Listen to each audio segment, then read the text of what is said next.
Hello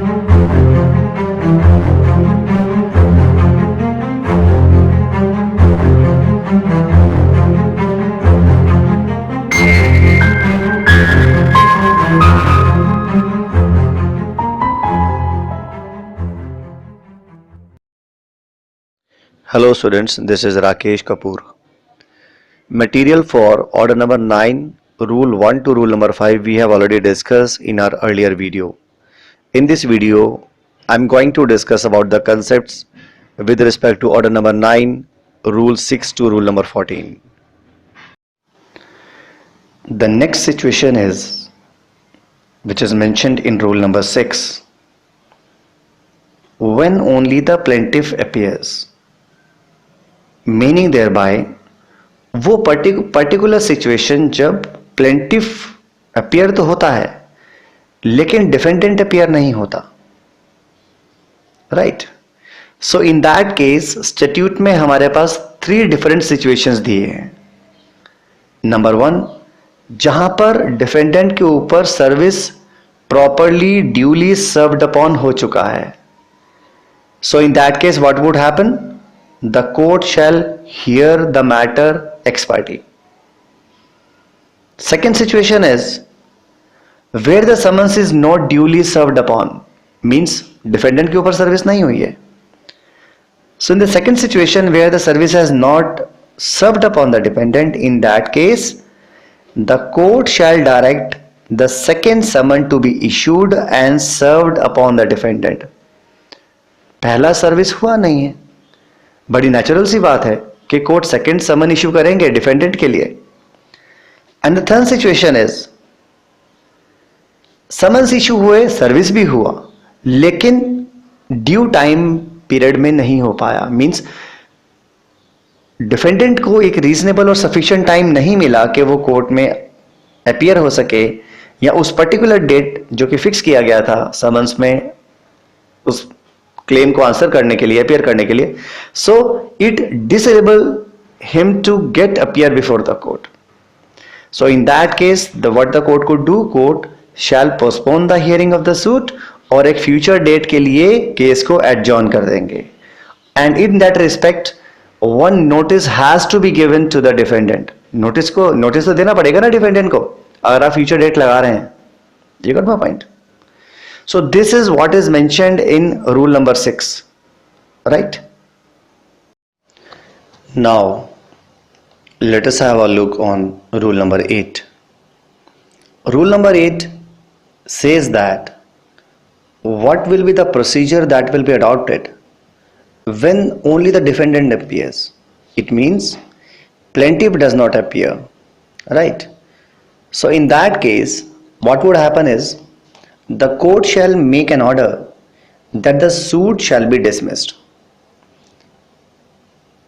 लेकिन यहां पर एक पर्टिकुलर कंडीशन है which is to be looked by the court कि अगर डिफेंडेंट ने उस क्लेम को, प्लेंटिफ के क्लेम को एडमिट कर लिया है, सो इन दैट केस जितने पोर्शन को डिफेंडेंट ने एडमिट किया है उस एडमिशन के बेसिस पर प्लेंटिफ के फेवर में डिक्री पास किया जा सकता है.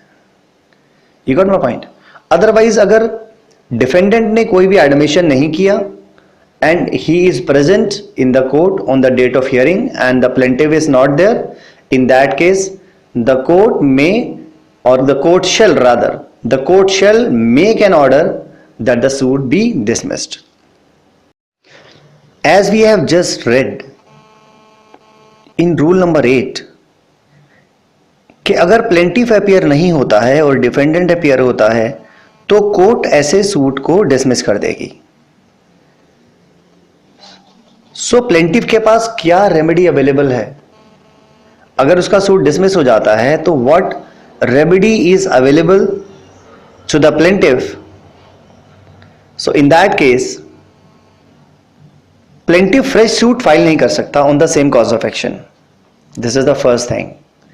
तो जहां पर अगर रूल 8 में कोई भी सूट को डिसमिस कर दिया गया है, प्लेंटिफ को स्पेशली प्रिक्लूड किया गया है that he can not bring a fresh suit on the same cause of action. लेकिन हां, उसके लिए वन डोर ओपन करके रखा गया है and it says that he may apply for an order to set aside the dismissal order. Means अगर कोई भी डिसमिसल का ऑर्डर पास किया गया है, वो कोर्ट को अप्लाई कर सकता है कि ऐसे किसी भी ऑर्डर को सेट असाइड कर दिया जाए, लेकिन इसके लिए कंडीशन है, प्लेंटिफ को कोर्ट को सेटिस्फाई करना पड़ेगा कि there was a sufficient reason, there was a sufficient cause for his non appearance. तो जिस दिन उस पर्टिकुलर सूट को कॉल अपॉन किया गया था, उस दिन उसकी नॉन अपीयरेंस के लिए he need to show to the court a specific reason for it. You got my point? Now, in furtherance of this, as far as this rule number 9 is concerned, just have a look on sub rule number 2. No order shall be made under this rule unless a notice of the application has been served on the opposite party. जहां तक principle of natural justice और principle of equity का सवाल है,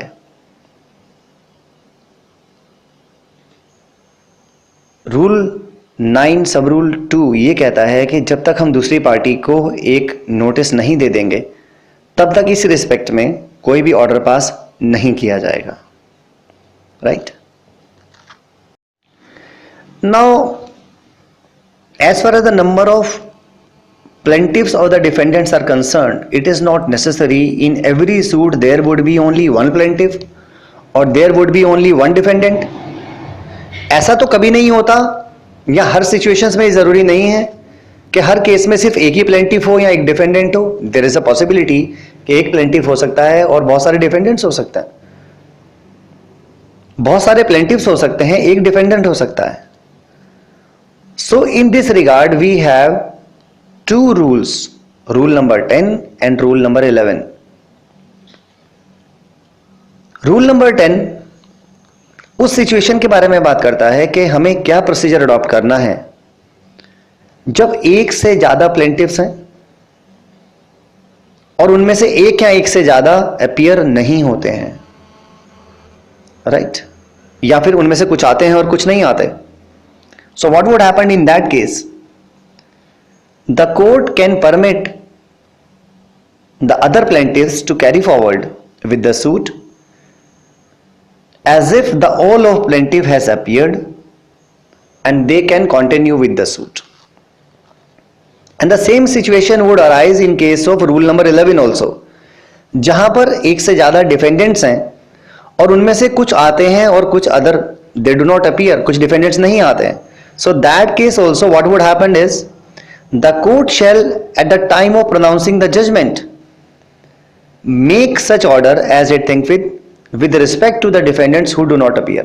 हाँ ठीक है, तो जो लोग अपीयर नहीं हैं उनके रिस्पेक्ट में दे हैव टू कंसिडर, वो उसे कंसिडर करेंगे, लेकिन they can proceed with the case. So in both the cases, दोनों सिचुएशंस में कोर्ट प्रोसीड कर सकती है अगर उनमें से कुछ पर्टिकुलर प्लेंटिफ्स या डिफेंडेंट आए हैं. So this is what is mentioned in rule number 10 and rule number 11. Now comes very important logic, very important rule, rule number 13. Rule number 13 basically talks about setting aside the decree pass ex parte against the defendant. I have already told you the court has a power to pass a decree ex parte. लेकिन अगर defendant के against x party decree pass हो गई है तो defendant क्या remedy avail कर सकता है? इसी रिस्पेक्ट में rule number 13 specifically talks about this. Now what does it says? ये कहता है, रूल ये कहता है कि जहां पर कोई भी डिक्री एक्स पार्टी अगर डिफेंडेंट के अगेंस्ट पास कर दी गई है तो वो उस कोर्ट को जिसने वो डिक्री पास किया है उसको एक एप्लीकेशन मूव करेगा to set aside such an order, to set aside such ex parte decree. You got my point? और वहां पर ये कोर्ट को सेटिस्फाई कर सकता है कि डिफेंडेंट के ऊपर समन्स सर्व्ड अपॉन नहीं हुए थे, इसी रीजन की वजह से he does not appear before the court, और that he was prevented by the sufficient cause due to which he was unable to appear on the date which is fix for the hearing of the case. Right. और ऐसी situation में the court shall make an order setting aside the decree as far as the terms of the costs are concerned and this cost is to be paid into the court. तो बहुत simple सी logic यहाँ पर involve ये है कि अगर just for example कोई भी डिफेंडेंट के अगेंस्ट कोई एक्सपार्टी डिग्री हो भी गई है तो वो जिस कोर्ट ने वो एक्सपार्टी डिग्री पास किया है उसको अप्लाई करेगा कि सर इस एक्सपार्टी डिग्री को प्लीज सेट असाइड कर दीजिए, and there was a strong reason जिसकी वजह से मैं कोर्ट में नहीं आ सका क्योंकि मुझे समन्स सर्व्ड अपॉन नहीं हुए थे, मेरे पास कोई ऐसा सफिशिएंट रीजन था जिसकी वजह से मैं अपनी अपीयरेंस कोर्ट में पुटअप नहीं कर सका। और इस रिस्पेक्ट में कोर्ट क्या कर सकती है, कोर्ट ऐसे किसी भी एक्स पार्टी डिग्री के ऑर्डर को, एक्स पार्टी डिग्री को सेट असाइड कर सकती है और डिफेंडेंट पर सर्टेन कॉस्ट भी लगा सकती है with respect to that, and they can fix a future date for that purpose. Now in this regard we have two exemptions. Now what are these? Now they say provided that where the decree is of such a nature that it cannot be set aside as against the defendant only, then it may be set aside as against all or any of the other defendants also.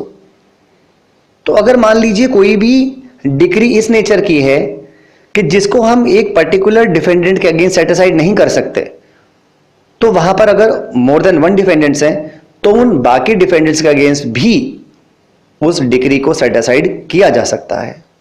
You got my point? This is the first exemption. And what about the second one?